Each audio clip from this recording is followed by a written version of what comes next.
चाहते उसका दिमाग है, अगर जो शिक्षा की तरफ ना जावे और वो इस तरफ जाना चाहती है विवाह की तरफ, सेक्स की तरफ, तो उसका मेरे पास इलाज बताओ मैच्योर पढ़ने का। अगर जो ये तर्क देते हैं कि 21 साल से पहले वो मैच्योर नहीं होती, तो 18 साल उसकी वोट डालने की उम्र है और उस बेटी की अपना पति चुनने के लिए तो वो मैच्योर नहीं, लेकिन देश का प्रधानमंत्री चुनने के लिए वो काबिल हो गया है। राम राम सर। रणबीर आर्य, प्रधान गालन खाप, आटा मेरा गाँव है। तो सर गल्याण खाप यहाँ पर आज खटखड़ खाप का, तो क्या गल्याण है इसी में आता है? गाल्याण, खटखड़ और सूर्य हम एक ही उसके हैं, खटखड़ से ही निकासी हमारी। अब हमारा मतलब यूपी में भी और हरियाणा में समालखा के पास में हमारे 8 गांव हैं, यूपी में भी हैं बहुत ज़्यादा गांव, तो मैं वहाँ से मतलब सर्वसम्मति से प्रधान बनाएगा। तो हमारा एक मुद्दा है अभी जो आज समाज में कुरीतियाँ फैली है ना, और उसको हम दूर कर सकें। जैसे एक गोत्र में विवाह बहुत बड़ी कुरीति है, तो हम उसको ख़त्म करना चाहते हैं, एक कानून बनवाना चाहते हैं जो गोत्र में विवाह करे तो उसकी सज़ा हो। उसके पीछे बहुत बड़े लॉजिक हैं। हम एक ही खेती एक ही किले में बार बार बोते हैं, उसकी पैदावार घटती चली जाती है। इसमें उम्र का, एक क्वालिटी का, एक ब्रेन का और बुद्धि का बहुत बड़ा, विवेक का बहुत बड़ा सामर्थ्य है। अगर जो हम दूर शादी करेंगे और एक गोती भाई बाकी असनाई, तो मतलब ये हमारा मुद्दा है। और एक 18 साल से 21 साल की जो उम्र कर दी है, तो ये कहते हैं कि भाई मैच्योर नहीं होती। मैच्योर होने का मतलब वेद शास्त्र दर्शन ऋषि मुनि ये कहते हैं 16 साल के अंदर बेटी पूरी अंदर से विकसित हो जाती है।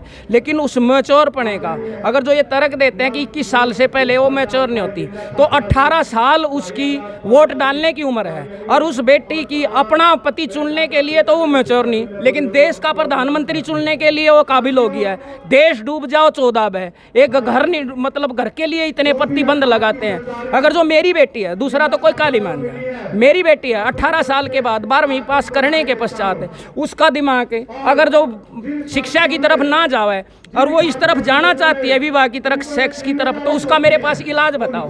अगर जो वो अपनी मर्जी से छोड़कर और वहीं से कुछ कर लेती, गलत कर लेती है, तो मुझे गांव में गुआंढ में कोई भी सम्मान नहीं मिलता। ये हमारे सम्मान का, वो कहते हैं मैं अच्छी बात भी कहता हूँ तो ये कहते हैं अगर भाई तेरी बेटी भागी, तेरी उसने अपने आप विवाह कर लिया, तो मुझे इस चीज़ का कोई इलाज बताओ। तो हमारा ये, और एक गांव में गांव का भाईचारा है,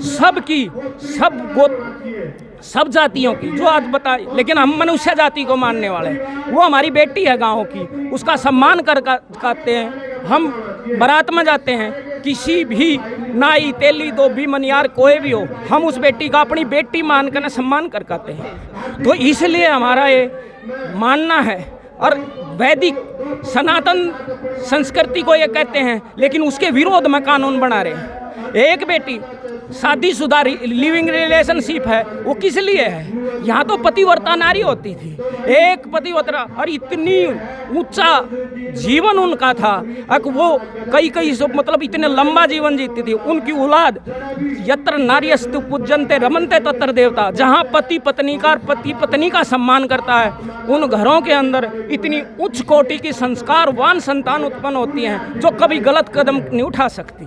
तो आज हमारे समाज के अंदर संस्कारों की, शिक्षा की और कृषि की कमी आई है।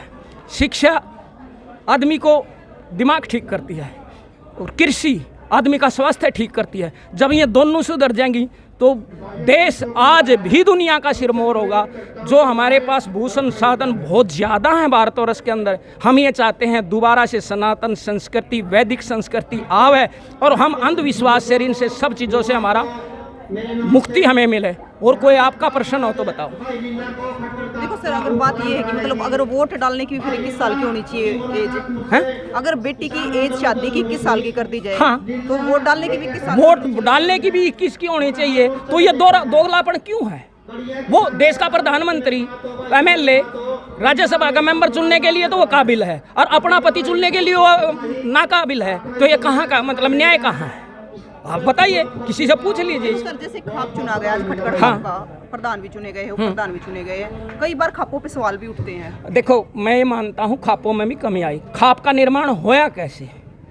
सबसे पहले आए दुनिया सृष्टि, उसके पश्चात है ना इस धरती का जब अनुशासन स्वयं परमात्मा के अनुशासन में लोग चलते थे, इस धरती का जब अनुशासन स्वयं भंग करने लगे, उस परमात्मा को साक्षी मानकर नहीं काम करते थे। इस धरती का सबसे पहला राजा मैं ऋषि मनु आया, उसने एक मनु स्मृति लिखी, उसमें विधान दिया कि दुनिया के लोगों तुमने स्वयं सुखी और इस समाज को और संसार को कैसे सुखी बना सकते हो। वो विधान मनु स्मृति में हो, उसको भी बिगाड़ तिगाड़ कर ना लोग प्रस्तुत करते हैं। तो इसके पश्चात उसका बेटा, उसका पोता इस प्रकार से मतलब वो राजा बनते चले गए। तो जब उन राजाओं भी निरंकुश हो गए और उन्होंने भी अन्याय करना शुरू कर दिया, तो लोग उस राजा से जो पीढ़ी दर पीढ़ी बनते आ रहे थे, लोग उनसे खपा हो गए, अब हमें न्याय नहीं मिल रहा। तो खपा हो गए तो उनके अपेक्षा में लोग समाज के अंदर खापों का निर्माण हुआ, अन्यायकारी समाज के लोग उसमें खड़े हो गए, उनका नाम खाप पड़ा।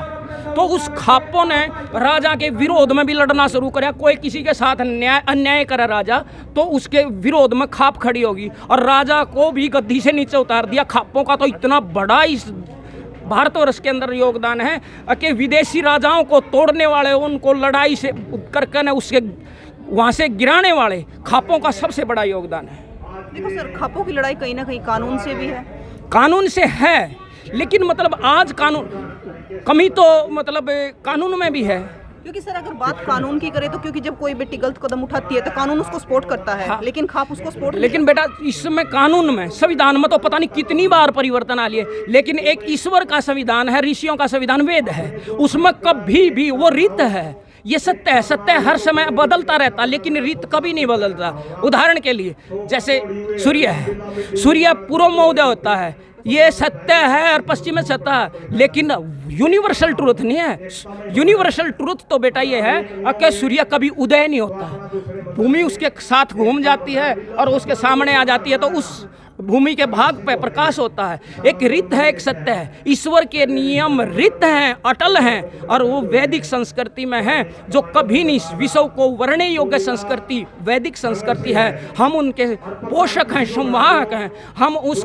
हमने अपनी खून और जान दे कर भी उसका पर्यटन करके बचाना पड़े, तो उसके लिए हम संघर्ष करेंगे। चाहे किसी के साथ विरोध हो, न्याय एक पद्धति है, न्याय और सत्य को लागू करने के लिए राजा की व्यवस्था है। लेकिन राजा जब अहंकारी और निरंकुश हो जाता है तो प्रजा उसके विरोध में आवाज़ उठाती है, और हमारा कर्तव्य है जो गलत न्याय कानून बनाए जाते हैं हम उसके विरोध में रहेंगे, ये अपना संकल्प है। तो सर अभी आपने एक मुद्दा बताया 18 साल और 21 साल का लड़की वाला, तो इसका विरोध किया जाएगा? इसका विरोध होगा बिल्कुल सर, पूरी की पूरी। मैं गुज्जर खाप से पूरे हरियाणा के पश्चात यूपी को, दिल्ली को, राजस्थान को मैं एक करने का प्रयास करूंगा, और ये खाप प्रयास करेंगी। और मैं पूरे गांव में घूम कर, मुझे इतना बड़ा समर्थन गुज्जरों से, ब्राह्मणों से, चमारों से और वाल्मीकियों से, कोई भी राजपूत, कोई सी भी ऐसी जो ये आज की जाति बनी है, मैं वैसे मनुष्य जाति का मानने वाला हूँ, लेकिन जो ये आज बने हैं वो भी हर बात समर्थन करते हैं इस बात का कि भाई ये हमें मान्य नहीं है। कोई भी आप किसी को लेकर आइए। देखो सर, आपने एक बात कही कि अगर 18 साल की बेटी होने के बाद विवाह करना चाहती है, हाँ, तो हम कैसे करें अगर 21 साल कर दी गई? वही तो मतलब। लेकिन सर कुछ बेटियां चाहती है कि 18 साल की होने के बाद हमें पढ़ना है, कुछ करना, लेकिन फिर हमें उससे, प्रियंका जी, हमें उससे कोई फरेज नहीं, चाहे वो 18 की, 21 की, 25 की, 30 की, चाहे जिंदगी भर विवाह ना करवावा, हमने कोई फरेज नहीं। लेकिन जिसका उस तरफ जाता है, लेकिन जो सेक्स की तरफ जाना चाहती है उसके ऊपर क्यों प्रतिबंध लगाया जा रहा है? हमें ये सवाल है सरकार से, संविधान से सवाल है हमारा। इसका कोई उत्तर दे तो हमें संतुष्ट कर देगा, तो हम मानने के लिए जो ऋषि वैदिक परंपरा है हम उसके पोषक और संवाहक हैं, हम इसलिए इसके विरोध में कदम उठा दें। लेखक है जी, पुस्तक लिखी है। नमस्कार सर। नमस्कार जी। क्या नाम है सर? मेरा नाम है जी लेखक चौधरी कृष्ण सिंह कल्याण। कौन सी पुस्तक लिखी है सर आपने? मैंने लिखी है जी चंद्रवंशी जाटवीरों का इतिहास। तो सर क्या दर्शाया गया उसमें? उसमें जी हमारी पीढ़ी दर पीढ़ी के बारे में बताया गया है। हम कहाँ से आए हैं, कैसे हमने इस देश की रचना की है, कैसे इस देश को चलाया है, कैसी व्यवस्था करी है, किस हिसाब से इस देश को बसाया गया, और कैसे कैसे हम कहाँ से कहाँ आज बसे हुए हैं। तो सर देखो, एक बार कई बार ये नहीं होता कि जब हम अलग से बांट लेते हैं कि मैं जाट हूँ, मैं पंडित हूँ, मैं ये हूँ, तो कहीं ना कहीं हम जातियों में बट नहीं जाते? नहीं जी, हम सब ये एक ही परमपिता परमेश्वर की औलादे हैं, और एक ही जगह से हमारा सबका जन्म हुआ है, और सब एक ही हैं। जाति तो सिर्फ दो ही हैं, स्त्री और पुरुष, और कोई जाति नहीं है। तो सर और क्या दर्शाया गया फिर उस बुक में? उसमें यही दर्शाया गया कि हम सब एक हैं। जो भी उस पुस्तक को पढ़ेगा वो ये नफरत की दीवार बिल्कुल ख़त्म हो जाएगी। जब वो 5 भाग मैंने उस पुस्तक के लिखे हैं। अभी मेरी पुस्तक विश्व मेले में लगी थी दिल्ली, आज आखिरी दिन है उसका, और मेरी पुस्तक को फ्रांस ले गया 500 भागों को, तो वहाँ अपने संग्रहालय में लगाएंगे। उसमें क्या था, हमारे जो पूर्वज थे ना, उन्होंने गाल देश पर राज किया था। गाल देश में आते हैं जर्मनी, इटली, रूस, फ्रांस, चीन और गलवान घाटी, यहाँ तक हमारे पूर्वजों ने राज किया। तो वहाँ हमारा किला भी है, मैं उसको प्रमाणित करके भी आया हूँ। और एक हमारा किला है इंग्लिश चैनल पे है ब्रिटेन में, वहाँ भी हमारे पूर्वजों ने राज किया। आज भी वो लकड़ी का बना हुआ है, ऐसा कैसा है, ब्रिटिश गवर्नमेंट उसकी रख रखाव कर रही है, उसको भी हमने प्रमाणित किया है, हमारे पूर्वजों का है। तो जैसे जैसे वो वहाँ से टूटते चले गए, अपनी संस्कृति छोड़ते चले गए, तो हमारा पतन हो गया। हम आज एक छोटे से गांव में सिमट कर रह गए। तो क्या संदेश देना चाहते हो हमारे दर्शकों को? हम तो यही संदेश देना चाहते हैं, आपसी भाईचारा बनाएं, और ये जो शरारती तत्व ऊपर तक पहुँचे हुए हैं, इनको गुद्द के बट नीचे फेंको और अपने भाईचारे को कायम करो। ना कोई हिंदू है, ना कोई मुस्लिम है, ना कोई सिख है, ना कोई ईसाई है, सभी एक ही के हैं। हमारी उस पुस्तक में यही लिखा गया है और वो राष्ट्रपति से प्रमाणित है। नमस्कार सर। मैं अजमेर सिंह, रिटायर्ड प्रिंसिपल, गांव पावटी और डिस्ट्रिक्ट पानीपत। हमारे प्रधान जी ये हैं और हम इनके किस्म के संरक्षक कह लो, मुख्य सलाहकार कह लो, बड़े भाई कह लो। और हम जो है प्रचार करते हैं, भजनों के द्वारा भी करते हैं प्रचार, और नशा जो है ना छुटवाने का, यही हमारा मुख्य उद्देश्य है।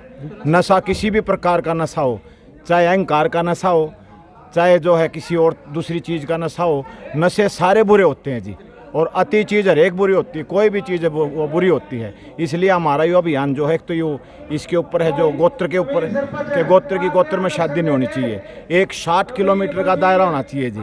ये जो है किसी का साइंटिफिक पहलू है जी, ये वैज्ञानिक पहलू है। अगर दूर शादियाँ होंगी, दूर जगह होंगी, उनके आपस में जैसे बीज बोते हैं, हम दूर से ले ला कर बोएंगे, साइंटिफिक पहलू है जी। हाँ जी।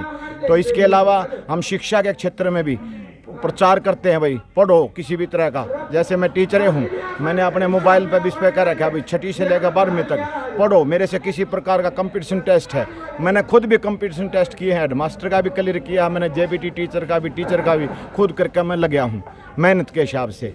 और हमारा दूसरा चीज़ है भाई नकल वाली प्रवृत्ति जो है, अगर हम नकल करेंगे तो जी चोर बनेंगे, और चोर बनाने वाले भी हम टीचर ये हैं। टीचर पुलिस चोर पकड़ती नहीं और हम चोर बनाने लग रहे हैं। और हमारा यही अभियान है कि अभी टीचरों ने भी जो है इस प्रवृत्ति से दूर होना चाहिए। अगर हमने अपने समाज का, अपने गांव वालों का, अपने शहर वालों का, किसी का भी भला करना, अपने उसका करना, तो इसलिए हमने एक तो नकल की प्रवृत्ति, एक नशे की प्रवृत्ति, एक जो हमारे अंदर बुराइयाँ हैं, हमें कर्म, वचन और मन तीनों चीज़ों से शुद्ध होना चाहिए। और हम जब तीनों चीज़ों से शुद्ध होंगे तो हमारी आत्मा भी शुद्ध होगी। सर एक बात पूछना चाहूँगी। हाँ, हमारे समाज में बहुत सारी बुराई अपन पर हाँ, है, लेकिन बोलते तो बहुत सारे लोग हैं कि हाँ, ऐसा करेंगे, ऐसा करना चाहेंगे, लोग सामने नहीं आ रहे। हाँ जी मैडम जी, मैंने पहले अपने पे अपना अभी सब कुछ, मैंने 5 साल हो गए जी। मेरा सबसे पहला उद्देश्य ये है, मैं यही पूछता हूँ, पहला सुख क्या है? निरोगी काया। जब मैं खुद निरोग नहीं होऊंगा तो मैं कैसे रोगों कह सकता हूँ बस सुखी हो गए। मैंने 5 साल हो गए जी डॉक्टर का जाए, मैं कभी भी जो है मोबाइल पे भी झूठ नहीं बोलता। अगर यहाँ खड़ा हूँ तो यहाँ ही बोल लूँगा, और मैं ये बताता भी, सत्य से बड़ी कोई जो है धर्म नहीं होता। हमारा सबसे बड़ा धर्म सत्य का धर्म है, इसलिए सत्य का बना। नशे के ऊपर मैं कहना चाहूँगा, मैं मन से भी बोल रहा था प्रियंका जी, मतलब नशे का अगर जो आदमी को पता लग जाए ना, तो कभी भी नशा नहीं कर सकता। एक आसमान ग्रह सूत्र होया हमारा, घर और या धरती और ये स्वर्ग कैसे बने, इतनी बड़ी बात है। अगर जो किसी के समझ में आ जाना, एक आसमान ग्रह सूत्र का मंत्र है, ओम अयंत इदम आत्मा जात वेदस्तेन्य धस्व वर्धस्व चेद्ध वर्ध चास्मान प्रजया पशु भीर ब्रह्म वर्चस्व नान्नाधेन समेत है स्वा। ये ग्रह सूत्र की घर और धरती को स्वर्ग कैसे बनाया जाता है, उसमें आसमान ऋषि कहते हैं सबसे पहले उसका खान पान शुद्ध होना चाहिए। खान पान से होता क्या है, अगर जो आपके चैनल के माध्यम से मैं दुनिया को संदेश देना चाहता हूँ, जो हम खाते हैं प्रियंका जी, उसका सबसे पहले रस बनता है। रक्त, मांस, मेद, अस्थि, मज्जा और वीर्य, स्त्री के शरीर में रज बनता है, दोनों मिलते हैं तो संतान की उत्पत्ति होती है। तो आज जो व्यक्ति नशा कर रहा है, जो शराब पी रहा है, उसने डीएनए में प्रियंका जी शराब पहुंचा दी हो। हम अपनी संतान को खराब करने वाले, दूषित करने वाले हम स्वयं हैं। तो जो आपने खाया उससे आपकी संतान बनी, वो कभी भी आपने नशे में नशा उसके अंदर पहुंचा दिया, उसकी बुद्धि से, नशे से उसके विवेक को, उसके मन को दूषित कर दिया, तो उसके दोषी माँ बाप हैं। उसकी जो जिसकी फैक्ट्री में प्रियंका जी मैं आपसे जानना चाहता हूँ, आप भी प्रश्न करते हैं क्या हम भी कर सकते हैं? जिसकी फैक्ट्री में गलत सामान बना है, फैक्ट्री वाले की गलती है प्रियंका जी या सामान बनाने वाले की गलती है? नहीं सर, फैक्ट्री वाले की गलती है, सामान बनाने वाले तो काम कर रहे हैं। हाँ, तो सामान जो फैक्ट्री में सामान बन रहा है औलाद संस्कारहीन है, वो थोड़ी उम्र में मर जाता। माँ बाप की है। हाँ, बच्चों की कभी नहीं। जो हमारी क्वालिटी है हमारे माँ बाप की देन है, और जो आगे संतति बिगड़ती है ना प्रियंका जी, वो हमारी बिगड़ रही है, तो हम काबिल नहीं है, हमने कहीं ना कहीं दोष कराया है। तो वैदिक संस्कृति प्रियंका जी ऐसी है, हम नियम और संयम का पालन नहीं करते। इस धरती के अंदर एक ऐसी औरत हुई है राजा ऋतुध्वज की, मतलब माता मदालसा, जिसने ये घोषणा करी थी इस धरती के ऊपर, मैं जैसा बच्चा बनाना चाहूँ वैसा बना सकती है। और राजा ऋतु, और उसने अशोपति राजा को जन्म दिया था, लेकिन उसने नियम बताए, कानून कायदे बताए गृहस्थ के। वो कहती है कि जिस दिन माँ को ये पता लग जाए, उसकी बुद्धि इतनी सूक्ष्म थी, उसको तुरंत पता लग जाता था तेरे गर्भ के अंदर संतान आली, उसी समय नहा धोकर अपने पति से दूर हो जाती थी, और वो 1.25 साल तक तपस्या करती थी, कभी पति के नजदीक नहीं जाती थी। ये था ये वैदिक संस्कृति, ऋषियों की संस्कृति का मतलब उत्तम संतान बनाने का तरीका। अगर जो माँ बाप जैसी एक्टिविटी कर रहे हैं, अगर जो इस प्रकार की वो हो रही है, तो उन माँ बाप का दोष है, क्योंकि माँ के संस्कार बच्चे के गर्भ के अंदर, आज तो विज्ञान ने भी सिद्ध कर दिया, महाभारत ने तो पहले कर दिया था, जिस प्रकार की उनकी सोच होती है और उनके विचार होते हैं, बच्चे के अंदर संस्कार जाते हैं। तो बिगाड़ा किसने? हमने। हम अपनी ही संतान का नाश करने वाले हम स्वयं हैं। तो मेरी तो आपके चैनल से हाथ जोड़कर निवेदन है, इस गृहस्थ धर्म योग सब कहें, योग जाने कोई प्रियंका जी, माता पिता जो योग जाने, घर घर योगी होए, किसी को समझाने की जरूरत नहीं। अगर जो यह पहली फैक्ट्री बढ़िया हो जाए, उसमें सामान भी बढ़िया बनेगा। तो पानीपत से आ रही है जी आप? हाँ, मैं पानीपत समाल का आटा मेरा गाँव है। देखिए, पानीपत से आर्य जी आए थे और उन्होंने एक मुद्दे पर विरोध किया है कानून का, कि मतलब बेटी की उम्र 18 साल या 21 साल। तो इस चीज़ पे आपका क्या कहना है कि बेटी की उम्र 18 साल होनी चाहिए विवाह के लिए या 21 साल होना चाहिए? और दोगलापन क्यों? अगर वोट डालने के लिए 18 साल है तो वोट डालने के लिए 21 साल क्यों नहीं? तो कमेंट बॉक्स में हमें इस मुद्दे पर अपनी राय जरूर बताएं और तस्वीरों को ज़्यादा से ज़्यादा शेयर करें। फिर मिलेंगे। जय हिंद।